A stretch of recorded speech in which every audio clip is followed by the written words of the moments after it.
Welcome back to the classes. तो ये है हमारी गाइडेंस एंड काउंसलिंग की सीरीज़ और आज की वीडियो के अंदर हम बहुत इंपॉर्टेंट डिस्कस करने जा रहे हैं जो है प्रोसेस ऑफ काउंसलिंग। तो जो काउंसलिंग का प्रोसेस है बहुत ही प्लान्ड और स्ट्रक्चरल प्रोसेस।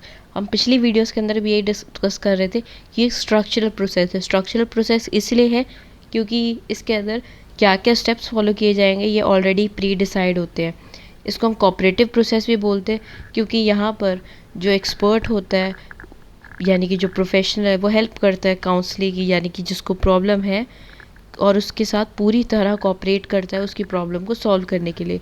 तो जो प्रोफेशनल होता है जो हेल्प कर रहा है उसको काउंसलर बोलते हैं और दूसरा जो क्लाइंट उसको हम काउंसली भी बोलते हैं। इसके अंदर प्रॉब्लम्स को समझा जाएगा, अंडरस्टैंड किया जाएगा और उसका सॉल्यूशन ढूंढा जाएगा। इससे क्या होता है कि किसी भी तरह की प्रॉब्लम हो, चाहे पर्सनल हो, एकेडमिक हो, साइकोलॉजिकल हो, हर तरह की प्रॉब्लम को सॉल्व किया जाता है। इसके अंदर कुछ स्टेप्स फॉलो किए जाते हैं। सबसे पहला स्टेप है रिलेशनशिप बिल्डिंग। जब क्लाइंट और काउंसलर के बीच में ट्रस्ट नहीं होगा तो काउंसली जो है या फिर जो क्लाइंट है वो अपनी प्रॉब्लम को शेयर नहीं कर पाएगा। तो सबसे पहला जो स्टेप होता है वो होता है रिलेशनशिप बिल्डिंग।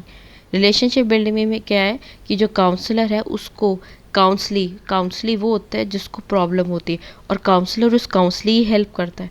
तो इसके अंदर वो डायरेक्टली उससे बात करना स्टार्ट करेगा ताकि किसी भी तरह की जो प्रॉब्लम है वो सॉल्व की जा सके। नेक्स्ट, तो इसके अंदर प्रॉब्लम कैसे सॉल्व की जा सकती है। सबसे पहले जो काउंसलर है वो अपने आप को इंट्रोड्यूस कर सकता है, उसको आके बैठने के लिए इनवाइट कर सकता है, कंफर्टेबल उससे नाम से बुलाना, सोशली स्किल्स को यूज़ करना ताकि अगर वो इंट्रोवर्ट है या एंग्जाइटी यानी कि अगर वो डर रहा है, घबरा रहा है, तो उस तरह के जितने भी इमोशन है वो सारे हटे। और अगर वो नॉन वर्बल बिहेवियर्स को नोटिस करेगा तो ज़्यादा पता लग जाएगा कि क्लाइंट के इमोशनल स्टेट क्या है। नेक्स्ट है फिर वो बातचीत थोड़ी बहुत स्टार्ट होएगी और क्लाइंट इतनी आसानी से अपने आप को नहीं खोलता तो वो थोड़ा टाइम लगेगा और वो वेट करेगा। इससे कुछ पता लगता है कि जो सामने वाला पर्सन है वो बात करने में इंटरेस्टेड है या नहीं।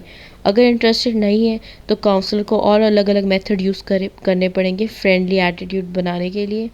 और अगर हमें लगता है कि जो क्लाइंट है या फिर जो काउंसलर है वो इंटरेस्टेड है तो फिर हम सेकंड स्टेप पे आ जाते हैं which is structuring the counselling situation. Structuring the counselling situation में आ जाता है सबसे पहले एड्रेस किया जाता है प्रॉब्लम को।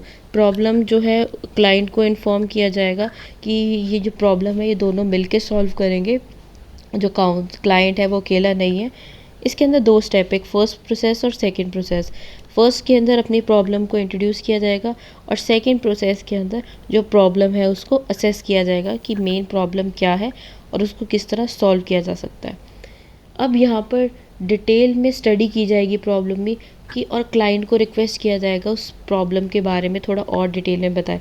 इवन कि वो स्टेप में भी शायद इमोशनली इफ़ेक्ट कर सकता है क्लाइंट को प्रॉब्लम बार बार एक्सप्लेन करने में, बट स्टिल हमारा मेन ये है कि लॉजिकल सीक्वेंस को यूज़ करके हम सोचेंगे कि प्रॉब्लम को क्या है, प्रॉब्लम को किस तरह सॉल्व किया जा सकता है। तो यहाँ पर मेन पूरा आ जाएगा प्रॉब्लम को स्टडी करना डिटेल में। फिर है एक फाइनल डिसीज़न की। यहाँ पर भी फाइनल डिसीज़न आया नहीं, बस यहाँ पर हम पॉसिबल अप्रोच देख रहे हैं कि क्या क्या अप्रोच यूज़ की जा सकती है इस प्रॉब्लम को सॉल्व करने के लिए। अब कौन सी अप्रोच यूज़ की जाएगी उसके लिए हमें बहुत ज़्यादा डाटा चाहिए होता है। इसके लिए नेक्स्ट स्टेप है गैदरिंग ऑफ डाटा। वो डाटा घर का भी हो सकता है, हेल्थ का भी, स्कूल हिस्ट्री का, जितना भी डाटा कलेक्ट किया जा सकता है अलग अलग, इवन चाहे वो क्लासरूम का हो या क्लासरूम के बाहर का, सारा कलेक्ट किया जाएगा। फिर उसको इंटरप्रेट किया जाएगा, उसको स्टडी किया जाएगा, जितनी भी इंफॉर्मेशन गैदर की गई है उसको स्टडी किया जाएगा और एप्टीट्यूड टेस्ट करेंगे जो चिल्ड्रन है उसका। और फिर आ जाता है सेल्फ अंडरस्टैंडिंग का कंसेप्ट। सेल्फ अंडरस्टैंडिंग में जितना भी डाटा कलेक्ट हुआ है उसको एनालाइज करने के बाद हम प्रॉब्लम को उसके सामने उस डाटा के साथ रखते हैं और फिर हम देखते हैं कि क्या सही डिसीज़न रहेगा। और जब एक सही डिसीज़न तक पहुंच जाते हैं उसके बाद हम करते हैं एक कंक्लूज़न, एक टर्मिनेटिंग रिलेशनशिप कि अब जो गोल्स है वो अचीव हो चुके हैं, अब ये जो काउंसलर और काउंसलिंग का रिलेशनशिप है वो यहीं पर एंड हो जाना चाहिए। और फाइनली यहाँ पर बात ख़त्म नहीं होती, जब यहाँ तक पहुँच जाते हैं एक फॉलोअप किया जाता है। प्रॉब्लम के सॉल्व करने के कुछ टाइम के बाद एक फॉलोअप रखा जाता है, जिससे पता लग जाता है कि जो सॉल्यूशन अडॉप्ट किया गया था क्या वो सही था या गलत था। अगर वो सही था तो उसको हम यूज़ करते हैं स्टडी करने में कि और भी अलग अलग पर्सन की प्रॉब्लम को कैसे सॉल्व किया जाए। तो ये था हमारा प्रोसेस ऑफ काउंसलिंग। इसके अलावा जो नेक्स्ट स्टेप है वो हम अलग वीडियो के अंदर डिस्कस करेंगे। Thank you.